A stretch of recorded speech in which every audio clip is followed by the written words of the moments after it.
اب موضوع نہیں تھا, بات کہیں اور نکل جائے گی, عنوان بھی بیان کرنا ہے. پالکی میں بٹھا کے لے جایا جا رہا تھا, ڈولی ہوتی تھی, پالکی میں بٹھایا جاتا تھا علماء کو, جس طرح بچیاں ڈولی میں بٹھا کے. تو ہندوستان میں ایک رواج رہا کہ علماء کو لوگ پالکی میں بٹھا کے کندھوں پہ اٹھاتے تھے, 4 مزدور وہ ڈولی پالکی اٹھایا کرتے. اعلیٰ حضرت کو بھی اٹھا کے لے جایا جا رہا ہے. فاضل بریلوی نے فرمایا رکھ دو نیچے.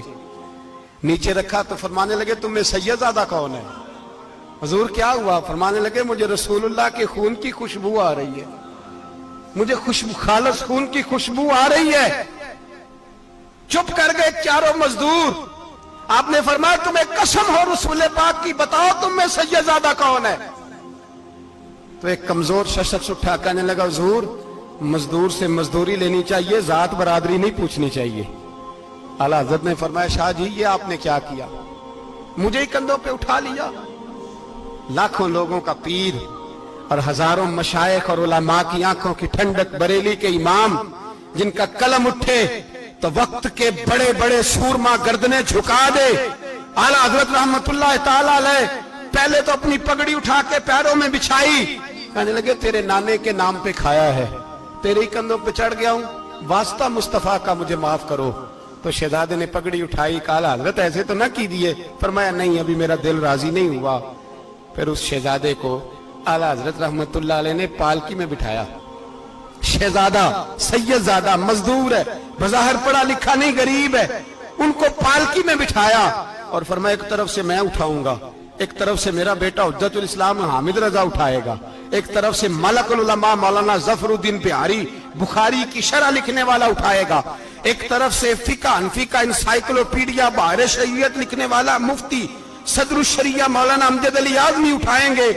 چاروں نے جب اٹھایا وہ جا رہے تھے تو مولانا حسن رضا فاضل بریلوی فرما رہے تھے بے ادب گستاخ فرقوں کو سنا دے اے حسن, بے ادب گستاخ فرقوں کو سنا دے اے حسن. یوں کہا کرتے ہیں سنی داستان اہل بیت, یوں کہا کرتے ہیں سنی داستان. یہ ہمارا طریقہ ہے رسول اللہ سے پیار کرنے کا, یہ ہمارا طریقہ ہے اہل بیت سے. یہ کیا محبت ہوئی؟ یکم محرم سے 10 محرم تک بازاری لوگ کھڑے کر دیے اور کہا اہل بیت کا ذکر کریں گے اور زینب پاک کا نام لیں گے اور سکینہ پاک کی, یہ لوگ پاک کریں گے جن کا لب و لہجہ ہی بازاری ہے, یہ گفتگو کریں گے. اور بہت سارے ہمارے لوگ دیکھنے چلے جاتے, اور مجھے شکوہ ہے اپنے دوستوں سے بھی, یہ چھپ کر کے بیٹھے رہتے ہیں محرم کے دنوں میں. آپ کا کوئی تعلق نہیں امام علی مقام کے ساتھ. کل بھی روزہ رکھیں گے انشاءاللہ, پرسوں بھی روزہ رکھیں گے, اور ہم امام حسین کا دن اس طرح منائیں گے کہ روزانہ قرآن پاک کی تلاوت کریں گے. ہم امام علی مقام کی یاد اس طرح منائیں گے کہ حسین تو نے جس سجدے میں سر کٹایا تھا 9-10 کو زیادہ سجدے کریں گے, اور تو نے جو قرآن پاک نیزے کی نوک پہ بھی جاری رکھا, ہم بھی 9-10 محرم سارا قرآن پڑھ کے گزار دیں گے. اور امام علی مقام کی فکر کو سمجھے, سوچ کو سمجھے. میں مضمون سارا بیان کرنا چاہ رہا تھا پر اب مجھے لوٹنا پڑے گا. اہل بیت کا پیار ایمان کا حصہ ہے, ایمان کا. اگر اہل بیت سے محبت نہ ہوئی, صحابہ کا پیار نہ ہوا تو ایمان قابل قبول نہیں. کچھ لوگ بڑے ہوتے ہیں اس لیے کہ ان کا باپ بڑا ہوتا ہے, بہت بڑے باپ کا بیٹا ہے جی, تو خود کیا ہے جی, یہ امام حسین بہت ہی بڑے باپ کے بیٹے تھے, بہت ہی بڑے باپ کے, بہت ہی بڑے باپ. مولا علی شیر خدا رضی اللہ تعالی, واقعی حضرت علی جیسا شیر کوئی نہیں ہے, ہی کوئی نہیں, آئے گا ہی کوئی, ہو ہی نہیں سکتا, سوال ہی نہیں پیدا ہوتا. علی بہرحال علی ہے, علی بہرحال کوئی جوڑ نہیں حضرت علی کا, کوئی ساتھ نہیں. میرے رسول پاک نے فرمایا یہاں بھی میرا بھائی ہے وہاں بھی میرا بھائی ہے. حضرت علی کا کوئی مقابلہ کر سکتا؟ اتنے بڑے باپ کا بیٹا. حضرت امام حسین خود بھی بہت ہی بڑے تھے, امام حسین خود بھی اللہ جانتا ہے بہت بڑے تھے. کہتے ہیں گدی پہ بیٹھ گیا اسے کوئی ضرورت نہیں, لیکن امام حسین نے ایسے نہیں کیا.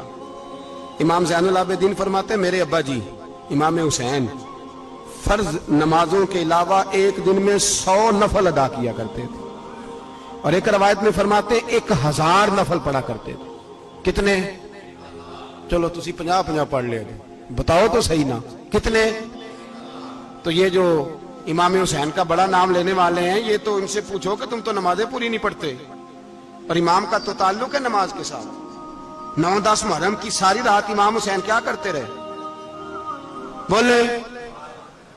یہاں لوگ دیگیں کھاتے رہتے ہیں 9-10 کی رات, چرگے کھاتے رہتے ہیں, ساری رات گوشت کھا کے گزار دیتے. امام حسین رضی اللہ تعالیٰ عنہ, بھائی اللہ تو مانا ہوا تھا, حسین پہ سب سے زیادہ راضی تھا میرا رب, لیکن امام علی مقام نے 9-10 کی ساری رات کا اللہ مجھ سے راضی ہو جا, اللہ مجھ سے راضی ہو جا, اللہ مجھ پہ رضا نازل کر دے. ساری رات کربلا کی ریت پہ آنسو بہا بہا کے ساری رات سجدے میں گزار دی. تو تماشا کر کے سو جاتا ہے اور کہتا ہے میں بڑا حسینی ہوں. امام علی مقام بہت بڑے تھے, عبادت گزار تھے, ریاضت بڑی کرتے تھے. امام حسین کے گھر کا کعبہ تھا, اپنا تھا. جو شے قریب ہوتی ہے اس کی قدر نہیں ہوتی. سعودی عرب میں بہت سارے لوگ ابھی بھی رہتے ہیں جنہوں نے حج نہیں کیا, کہتے ہیں ادھر یہ چلے جائیں. ہمارے بہت سارے پاکستانی جن کی ڈیوٹیاں مکے میں لگ گئی ہیں, وہ کبھی ہمیں وہاں ملنے آئے تو ہم کہتے ہیں جناب آپ آتے نہیں, کہتے ہیں آتے ہیں کبھی کبھی. ان کو حرم شریف کی وہ قدر. لیکن امام حسین علی مقام کا کردار یہ تھا کہ مدینے سے دونوں بھائی مدینے سے پیدل جایا کرتے تھے مکے کا حج کرنے. کس طرح؟ انہوں نے یہ نہیں کہا ہمیں ریاضت کی ضرورت نہیں, عبادت کی ضرورت نہیں, ہم تو حضور کا خون ہے بخشے بخشائیں. پیدل مدینے سے دونوں شہزادے اور اس طرح پیدل جاتے تھے. ایک دفعہ نہیں, 2 دفعہ نہیں, 25 حج دونوں نے پیدل مکے جا کے ادا فرمایا. 25 حج. تجھے کبھی توفیق ہی نہیں ہوئی؟ تو جہاز پہ جانا بھی پسند نہیں کرتا, تو خیال ہی نہیں کرتا کہ کتنی قدر ہے اللہ کے گھر کی. 25 حج. اور سخاوت کا یہ حال تھا, سخاوت کا, کہ امام زین العابدین فرماتے 1,00,000 دینار سویرے آیا. کتنا؟ سمجھ لیں اربوں خربوں روپے آج کے حساب سے. 1,00,000 دینار. اور فرماتے ہیں فاطمہ کے لال دروازے پہ بیٹھ گئے پیسے لے کے, اور لوگوں کو بلا بلا کے نظر دی. فرمایا تھوڑے سے لے جاؤ, تھوڑے سے لے جاؤ, تھوڑے سے لے جاؤ, تھوڑے سے. فرماتے زور تک امام حسین نے لاکھوں بانٹ دیے. اٹھ کے اندر آئے تو میں نے کہا ابا جی کو 1 دینار بچا لیتے. آپ جب بازو اٹھاتے ہیں تو آپ کے کرتے پہ 17 پیبند لگے ہوئے ہیں, ایک کرتا ہی نیا لے لیتے. تو فرماتے میری طرف دیکھ کے کہنے لگے بیٹے یہ نہیں کہا کہ میں لے لیتا کرتا, لفظوں پہ غور کرنا. فرمانے لگے بیٹے اگر تو پہلے بتاتا تو پھر میں سوچتا, پہلے بتاتا تو پھر بھی میں یہ نہیں کہا رکھ لیتا, پھر بھی میں سوچتا رکھنا ہے کہ نہیں. امام حسین نے سخاوت کی, عبادت کی, ریاضت کی, قرآن پڑھا, تلاوت کی, درگزر کیا, پیار کیا. امام حسن کی بات ہے, ایک لونڈی آئی. ہمارے ہاں تو شہزادوں کا اللہ ہی حافظ ہے نا, شہزادے وہ کسی کے بھی ہوں. یہ جو ہمارے سیاستدانوں کی شہزادے ہیں یہ ہم نے خراب کیے ہوئے ان کی گاڑیوں کے پیچھے بھاگ بھاگ کے, اس لیے تباہ ہو گئے. پیروں کے شہزادے یہ خراب ہو گئے سارے, اس لیے کہ پیچھے بڑا بھاگتے ہیں. امام حسن کے پاس ایک لونڈی تھی, وہ دودھ لے کے آئی, دودھ گرم تھا, آپ کے اوپر گر گیا. اور وہ تھی بھی اسی طرح کی, اکثر کام بے دھیانی میں کرتی تھی, کنیز تھی گھر. دودھ گرا تو وہ کانپنے لگی کہ میں نے کئی غلطیاں کی, اب تو بہت سخت غلطی ہے. گرم دودھ امام پہ پڑ گیا تو امام صاحب نے تلاوت شروع کر دی امام حسن نے, والکاظمین الغیظ والعافین عن الناس واللہ یحب المحسنین.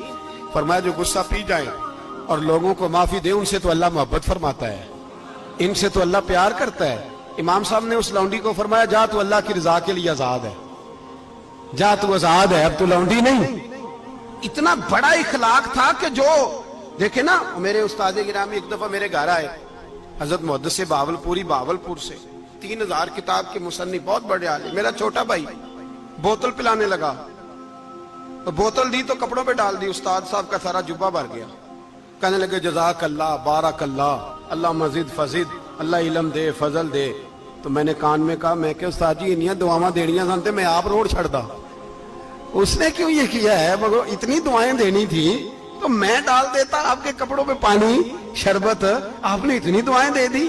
بزرگ جلال کا مزاج نہیں. وہ شہزادے ہوتے ہیں جن کی طبیعت پہ ناگوار گزرتا ہے کہ یہ کیسے ہوگا. یوں امام حسین, امام حسن نے کسی جگہ بھی شہزادے بن کے وقت نہیں گزارا, اور میرے نبی پاک نے بھی انہیں شہزادے نہیں بنایا. ہم سب کے بچے شہزادے ہیں, جتنے بھی ہم ہیں نا, میرا بچہ جی منہ سے بات نکالتا ہے تو میں پوری کر دیتا ہوں، پھر بھی نافرمان ہے۔ میں نے کہا اسی لیے نافرمان ہے، اگر آدھی پوری کرتے اور آدھی نہ کرتے تو اسے پتا ہوتا کہ کہیں صبر بھی کرنا ہے۔ ہمارا بچہ روٹی نہ پکے تو گھر میں ٹی وی بھی توڑ دیتا ہے، اس کی اماں کھانا ٹائم پہ نہ پکائے تو برتن توڑتا ہے۔ کیوں؟ ہم نے اس کی عادتیں خراب کی ہیں۔ لیکن میرے رسول پاک صلی اللہ علیہ وسلم نے جھولی اٹھا کے دعا مانگی، اے اللہ، گویا حضور کہہ رہے تھے انہوں نے کر کو کربلا میں بھی جانا ہے، فرمایا یا اللہ انہیں 3 وقت روٹی نہ دینا، 1 وقت روٹی دینا۔ 3 وقت نہیں، 1 وقت کی روٹی دے، 1 وقت کا کھانا دے۔ اور نبی پاک نے ٹریننگ گھر کے اندر کرائی تھی، اندر حضرت فاطمہ نے ٹریننگ کرائی تھی۔ لوگ کہتے ہیں 3 دن امام حسین پیاسے رہے، بھوکے رہے، تو میں نے کہا ٹریننگ تھی ان کی اماں کی۔ توجہ ہے میری بات پر؟ ہمارا بچہ تو 1 گھنٹہ برگر نہ ملے تو برتن توڑے، ان کی اماں کی ٹریننگ تھی، صبر حوصلہ سکھایا تھا۔ امام حسن اور حسین بیمار ہو گئے تو حضرت فاطمہ نے منت مانگی، یا اللہ میرے بچوں کو شفا دے، میں 3 روزے رکھوں گی۔ کون سی منت مانی؟ بولیے۔ ہم صرف دیکھ کی منت ہی مانتے ہیں، میں دیکھ پکاواں گا۔ ایک آدمی مجھے کہنے لگا میں نے منت مانی تھی کہ میں بکرا دوں گا اللہ کے رستے میں، اگر میرا کام ہو جائے تو کام ہو گیا، بکرے کے پیسے کوئی نہیں۔ تو میں کہا تیرے پہلا نہیں تھی پتا، میرے کو کوئی نہیں۔ کہتا اب کیا کروں؟ میں کہا اب تو دینی پڑے گی، اور اس میں بھی تحقیق باقی ہے، لیکن بات یہ ہے بھائی کہ منت یہ کیوں نہیں مانی کہ یا اللہ میرا کام ہو جائے میں 100 نفل پڑھوں گا؟ جو بھی منت مانگتا ہے وہ دیکھ کی مان لیتا ہے، بکرے کی منت ہی مانتے ہو، یہ کیوں نہیں منت مانتے کہ یا اللہ میرا کام ہو جائے تو میں پورا قرآن شریف ختم کروں گا؟ یہ ذرا پڑھنا پڑتا ہے، اس لیے عبادت کرنی پڑتی ہے، اس لیے اس کی منت ہی نہیں مانتے سرے سے۔ حضرت فاطمہ نے کیا منت مانگی؟ بچے صحیح ہو جائیں گے تو بولیے 3 روزے رکھوں گا۔ اللہ تبارک و تعالیٰ نے بچوں کو شفا عطا فرما دی، اور میں سمجھتا ہوں یہ کربلا کی ٹریننگ تھی۔ روزے رکھے بچوں نے۔ کس نے روزے رکھے؟ بچوں نے۔ کس نے؟ 7-8 سال کی عمریں بچوں کی۔ حضرت علی فرماتے ہیں جب میں نے دیکھا نا میرے بچے بھی روزے سے ہیں تو میں کہیں سے تھوڑے سے جوں لایا، یہ شہزادے ہیں کائنات کے سب سے بڑے۔ فرماتے ہیں میں نے بی بی پاک کو دیے تو سیدہ پاک نے جوں پیسے روٹیاں پکائیں، اور جب عین افطاری کے وقت کھانا سامنے آیا تو دروازے پہ بھکاری آیا، عین بڑا بے نیاز ہے اللہ، عجیب رنگ ہے مالک کا۔ عین افطاری کا وقت جب آدمی کہتا ہے کہ فٹافٹ ہو جائے، بھکاری دروازے پہ آیا اور اس نے صدا دی، او میرے رسول کے گھر والوں، کئی دنوں سے روٹی نہیں کھائی۔ حضرت علی نے، حضرت فاطمہ نے بچوں کی طرف دیکھا تو امام حسین چھوٹے تھے سب سے، انہوں نے سب سے پہلے برتن اٹھائے کھانے والے، اور کہنے لگے اماں میں نہ دے کے آؤں؟ حضرت فاطمہ رشک کرنے لگی، مصطفیٰ کے نواسے باہر گئے، اپنے حصے کا کھانا وَيُؤْثِرُونَ عَلَىٰ أَنفُسِهِمْ وَلَوْ كَانَ بِهِمْ خَصَاصَةٌ، اللہ فرماتے ہیں انہیں بڑی اشد ضرورت بھی ہو پھر بھی وہ دوسروں پہ اثار کر دیتے ہیں۔ وہ کھانا باہر امام حسین دے آئے، پانی سے روزہ کھولا، کھجورے کھائی، لیٹ گئے، سویرے کھجورے کھائی، روزہ رکھ لیا۔ شام ہوئی تو حضرت علی فرماتے ہیں میں پھر اگلے دن کے روزے کے لیے جوں لایا، فاطمہ نے پیچھے روٹیاں پکائیں، 2 دنوں کی بھوک تھی، پر مالک تو بڑا بے نیاز ہے، آزمانے پہ آیا تو اس رنگ میں عین افطاری کے وقت دروازے سے آواز نکلی، اور مانگنے والے نے کہا کہ بھوکا بھی ہوں اور یتیم بھی ہوں، یتیم ہوں۔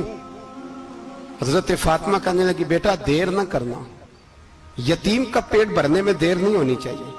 کھانا باہر چلا گیا، پانی سے روزہ، کھجورے، شہزادے ہیں شہزادے، یہ 2 جہاں کے شاہ ہیں، پاس کچھ رکھتے نہیں، 2 جہاں کی نعمتیں ہیں ان کے خالی ہاتھ میں۔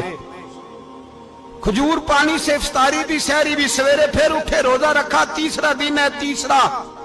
ذرا دل پہ ہاتھ رکھنا، بچہ ایک رات بھوکا ہو تو اماں سوتی نہیں، اور میں کہا کرتا ہوں اماں فالج والی ہو نا، فالج والی ماں، فالج زدہ، تو آدھی رات کو اس کا بیٹا جوان کہے تھوڑی بھوک لگی ہوئی تھی، تو اماں کو رینگنا بھی پڑے تو وہ رینگ کے بھی جاتی ہے، روٹی پکاتی ہے، کہتے ہیں میرا لال بھوکا نہ سو جائے۔